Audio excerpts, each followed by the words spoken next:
Hey everybody, welcome back to Video Game Mess. So, we're going to see if we can make lightning strike twice on this one.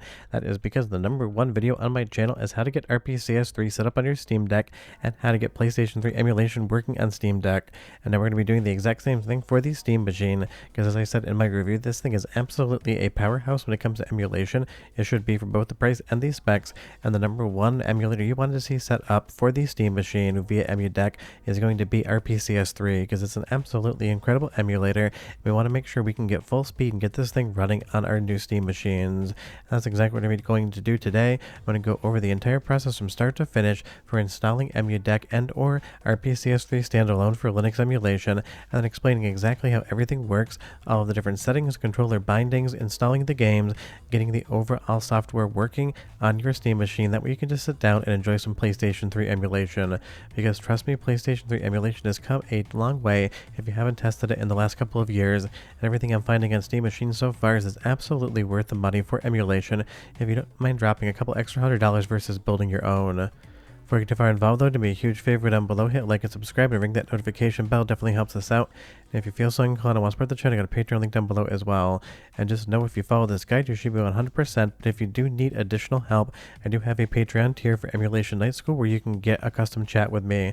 But just trust me, pay attention, you won't need it. The first thing we're going to do, if you don't already have EmuDeck installed, is go to the website, go ahead and download the installer, double click it, and we'll go over to custom mode here just to give you some more options.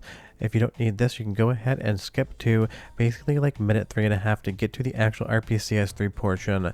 And right now it doesn't actually show Steam Machine, just Steam Deck, but trust me, it's exactly the same software and will work.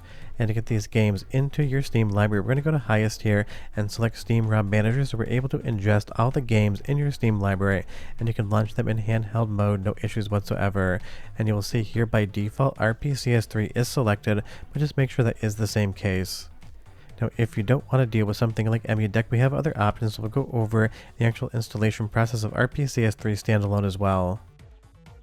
So just be aware, without Steam ROM Manager, you're going to be loading these things up in desktop mode.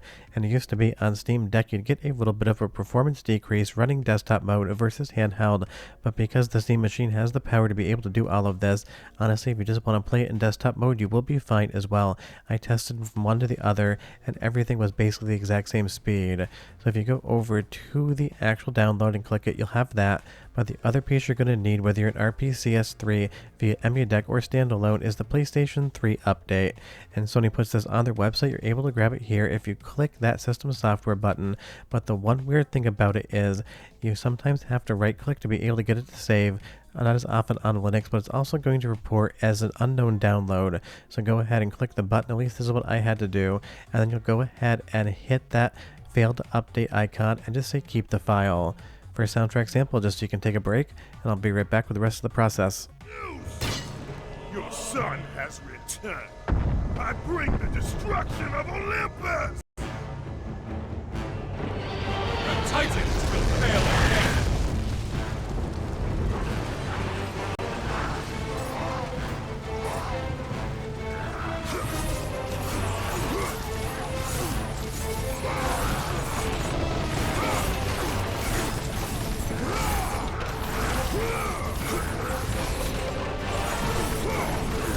So now that we have that update file, we're going to go ahead in desktop mode, and you're going to open up RPCS3. Just go to search, type in RPCS3, and you'll be perfectly fine. If there's any updates to be had, it'll tell you here. I'm 1 day and 12 hours behind because I came to this the next day, but I just hit no, so I can go ahead and move on with my tutorial. But the recommendation is go ahead and hit yes anytime there is an update, because I really haven't seen RPCS3 break anything for a long time. Now, if you hit File, you're going to see Install Firmware right here, and that is where we're going to give it the actual download that we just had. So go ahead and navigate to your downloads, wherever those may be, and you will see the file right here, .pup ending in that file extension. Go ahead and just click Open. Obviously, I've already done it, and then it'll actually have that software, because without this little piece of software, nothing whatsoever will work. Now moving into the actual file system here and going through all the different options, I'm just going to be talking about the most important from start to finish, and I would say 99% of this is going to be perfectly fine for you without touching anything whatsoever. The CPU tab, just leave it exactly as is. You're not going to want to go around and play around with this stuff. And do be aware that if you need an RPCS3 Steam Deck setup guide, this is identical. You'll do the exact same thing. The renderer should be Vulkan by default, and definitely leave it as that. And I dialed up all the resolution to 1080p. You can play around with whatever resolution you want, but I found that to be the sweet spot just for this test. And as far as the graphic drivers, if you're on Steam Machine or Steam Deck, there's only going to be one option there, because there's only one thing that's actually going to be your GPU. But for the most part, everything else can be left completely alone. You can play around with the resolution scale. You can go ahead and scale it up, scale it down internally, do stuff like anti-aliasing and MSAA. You can kind of play around to your heart's content, but I think just leaving most of these things as is going to get you a very good experience. On audio, it should be QB. If for any reason it's not, you're probably not going to be getting any audio out whatsoever. So for some strange reason it is mute, go ahead and make sure QB is there. On I/O, unless you're trying to do stuff like DJ Hero, Guitar Hero, or the Buzz emulated controller again, you don't really need to be in here that much. And on system, you can change the console language if you still want to play around with that. But for me, obviously, an English language speaker, that is what I leave. But it does allow you to play around with a lot of different things.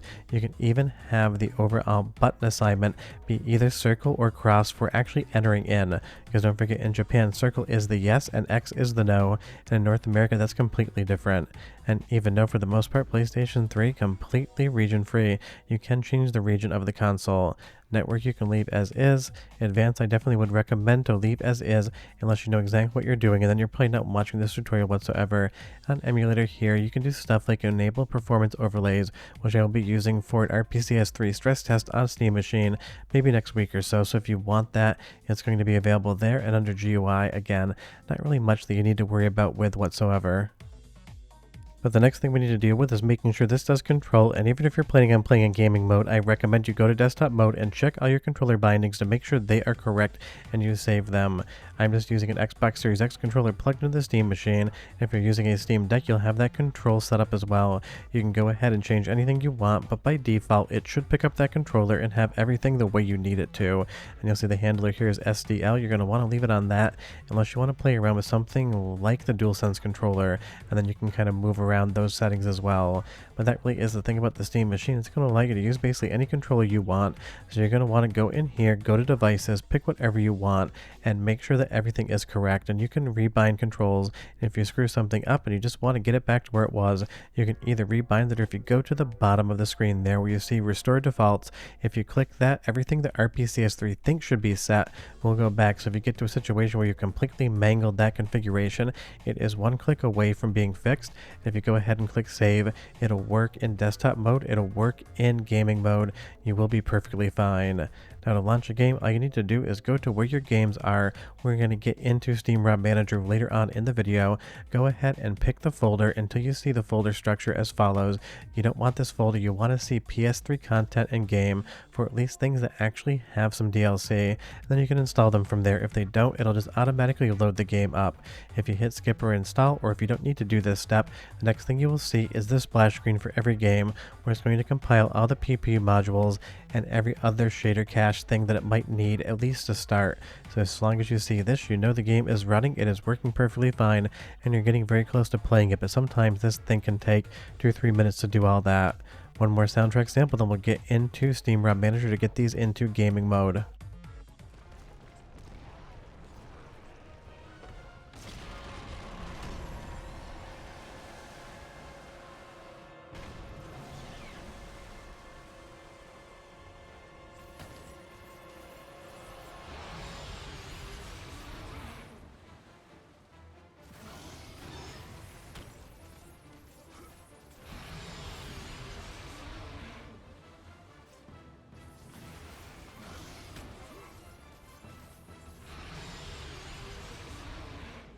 I mean, it looks like God of War, it sounds like God of War, and as long as it isn't compiling shaders actively, it's going to have excellent performance. But don't worry, I'll have a Steam Machine performance review video for you guys on RPCS3.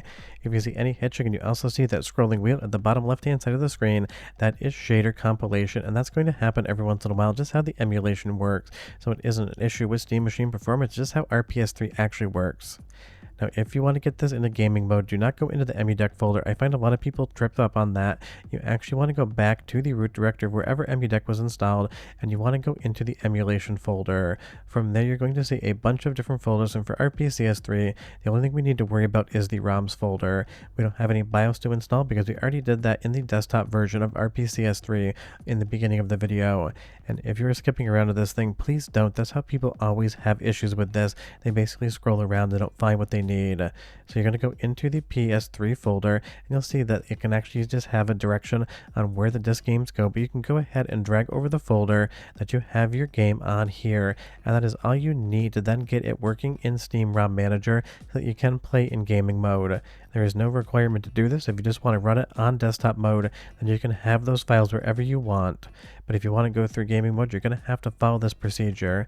And if for any reason the emulator gets completely out of whack, things stop launching and you're having issues, if you go to manage emulators and you go over to where RPCS3 would be located, the first thing you're always going to want to do is hit reset configuration. That's going to fix like 9 out of 10 problems, and you should be totally fine, and hopefully you never even have to deal with it. So you're going to go ahead and click Launch Steam ROM Manager from the EmuDeck menu, and you'll see here all of the different parsers that are on, and by default RPCS3 will be on both for extracted ISOs as well as installed package files, so you have comprehensive coverage for both of those if you put them in the folder I told you. From there you can go ahead and hit Add Games, and then you're going to click Parse. So whatever you've added into the folders, whether it's 1 game or 20 games, should show up here along with every other non-Steam game that you want to install into your Steam library. And you can go ahead and navigate around to the different art, but trust me, 5 out of 10 times, basically a coin flip, that art is never going to appear in gaming mode. I don't know why. It's still something that EmuDeck needs to work on with the ROM Manager. Every time I do it, it is 50-50 whether or not it's going to go over. So if it doesn't, just repeat this step and somehow magically it works the next time. But when you've added everything in, you can go ahead and hit Save to Steam and return to gaming mode, and when you go to your library, you will find God of War or whatever the game you put in there available, but it isn't on the Steam OS compatible tab, and I know this throws a lot of people, whether you're on Steam Deck or Steam Machine. You actually have to go up into the non-Steam category at the top of the screen, as you'll see here navigating around. If you go to the G's for God of War, there is nothing there whatsoever. So if we pop over to non-Steam games, you're going to see that it wants to add a Chrome shortcut. If it asks to do that, go ahead and do it. Doesn't really matter. And if we go down, you're going to see that we do have God of War, and again, of course, that artwork just did not come over. I have no idea why that happens, and yes, you can use Emulation Station, but my tutorials will be predicated on Steam ROM Manager. Go ahead and hit play, and if you followed all the directions in this, you're going to see a little bit more compilation for gaming mode, but then you're going to launch into the game and play from your Steam Machine or your Steam Deck like it was an actual PlayStation 3, and that's just going to be a win across the board for everyone. So if you have any questions or comments about the process or something didn't make sense, leave me a comment down below and I'll try to answer each and every one of you. And if you've gotten to this part of the video because you skipped ahead, please don't. These tutorials will work so long as you watch them from start to finish, but if you move around trying to find a bit of information and you've never done this before, I can guarantee you're going to skip over a crucial step and none of this is going to work. But sure, that Steam Machine has been a ton of fun, not only for retro emulation, but also for modern gaming, and I'll have a lot more Steam Machine tutorials coming soon. Leave me a comment down below and you tell me what's the next console-specific Steam Machine emulation tutorial you want. Maybe I'll make it for you. But short of that, we're done. I'll see you guys next time. Bye-bye.